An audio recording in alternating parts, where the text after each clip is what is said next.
آرزوئیں خون ہو یا حسرت پامال ہو، اب تو اس دل کو تیرے قابل بنانا ہے مجھے۔ اگر آدمی یہ طے کر لے کہ میں نے رمضان میں اپنے اللہ کو منانا ہی ہے اور اپنے اللہ کو پا لینا ہی ہے، اور پھر اپنی سی ہمت اور کوشش شروع کر دے، تو میرے عزیزوں یہ ہو نہیں سکتا کہ اللہ سچی طلب کرنے والوں کو یہ دولت عطا نہ فرمائے۔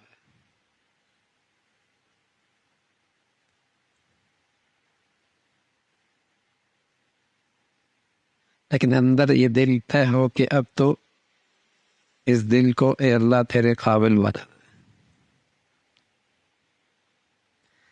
رمضان نا تربیت کا مہینہ ہے۔ آدمی یہ دیکھے کہ اپنی زندگی میں کہاں کہاں کمزوریاں ہیں، اور پھر ان کمزوریوں کو اس مہینے میں قابو پا لے۔ جتنا آدمی اپنی کمزوریوں سے باخبر ہے اور کون جانتا ہے، وہ جانتا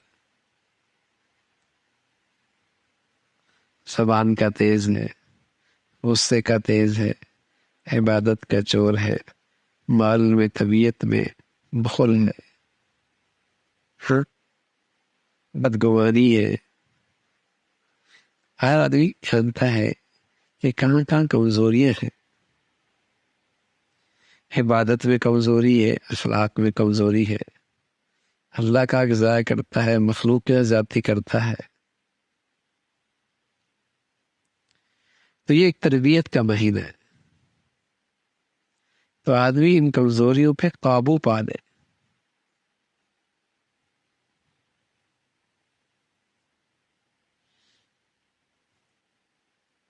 اور کوئی ایسا نہیں ہے جس میں کمزوریاں نہ ہو، ٹھیک ہے نا؟ تو اس مہینے میں آدمی اپنی کمزوریوں پہ نظر رکھے اور پھر ان پر قابو پانے کی کوشش کرے۔ کہاں گڑبڑ کرتا ہے؟ اخلاق میں، عبادت میں، مالی لحاظ سے بخل کرتا ہے، یا سوستے کا تیز ہے، یا زبان بے جا استعمال کرتا ہے، یا اس کی نگاہیں آزاد ہیں،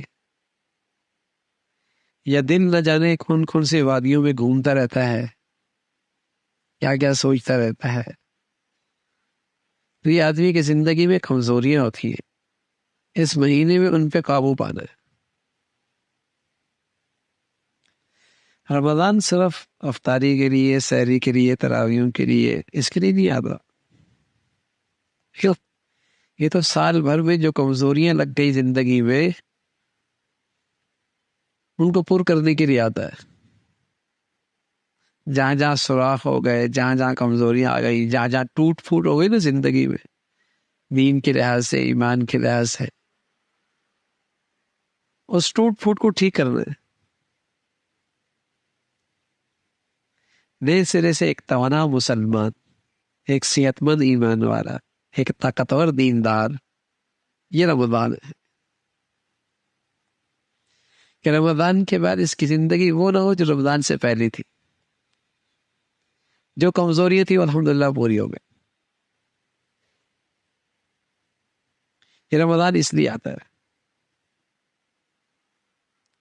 ورنہ سرسری انداز میں اگر آپ نے رمضان گزار دیا تو اس میں تو اللہ کی رحمت ہے، خاص متوجہ ہے، کچھ عبادات میں اضافہ ہو جاتا ہے، کچھ نیکیوں میں اضافہ ہو جاتا ہے۔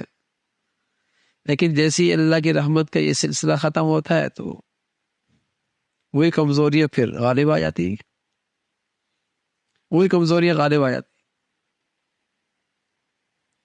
جماعت میں سستی تو سستی، تکبیر اولیٰ کا اہتمام نہیں تو نہیں، نفل کبھی پڑھے کبھی نہیں پڑھے، زبان میں احتیاط کوئی نہیں تو نہیں ہے، آنکھ آزاد ہے تو آزاد ہے،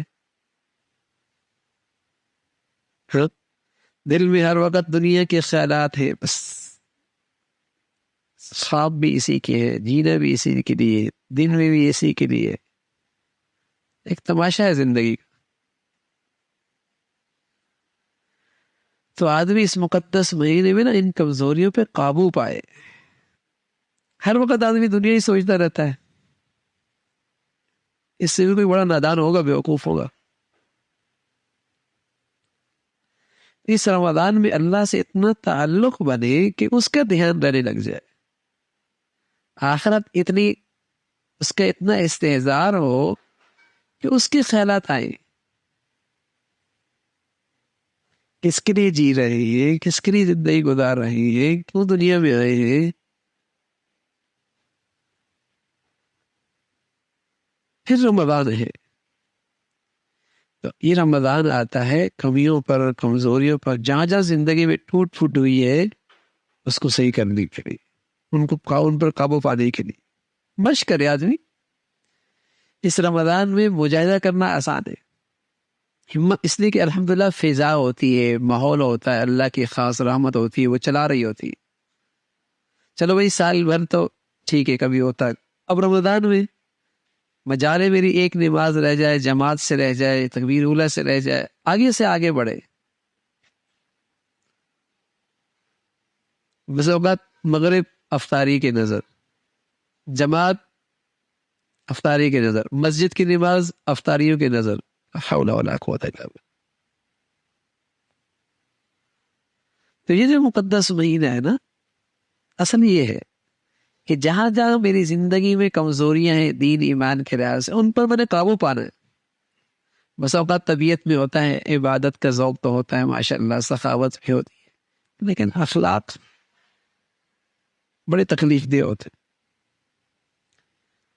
اخلاقی کمزوریاں بڑی تکلیف دہ ہوتی ہیں۔